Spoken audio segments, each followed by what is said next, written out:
એક સમયની વાત છે. એક ગરીબ સ્ત્રી હતી જે બહુ ભક્તિથી શુક્રવારનું વ્રત કરતી હતી.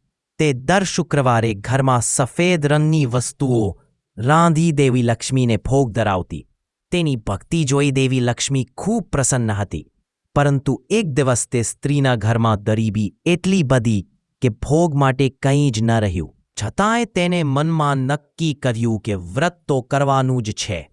તે પડોશીઓ પાસેથી થોડું લોટ અને દૂધ લઈ આવી. ભોગ બનાવીને દેવીને અર્પણ કર્યું. માતા, મારી પાસે કંઈ નથી, છતાં મારો ભાવ અખંડ છે. તેની આ ભાવના જોઈ દેવી લક્ષ્મી તરત પ્રગટ થઈ. માતાએ કહ્યું, બેટી, ભક્તિમાં સામગ્રી નહીં, ભાવ મુખ્ય છે.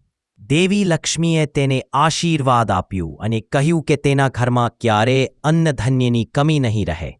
ત્યારથી તે સ્ત્રીના જીવનમાં સુખ, શાંતિ અને સમૃદ્ધિ છલકાતી થઈ.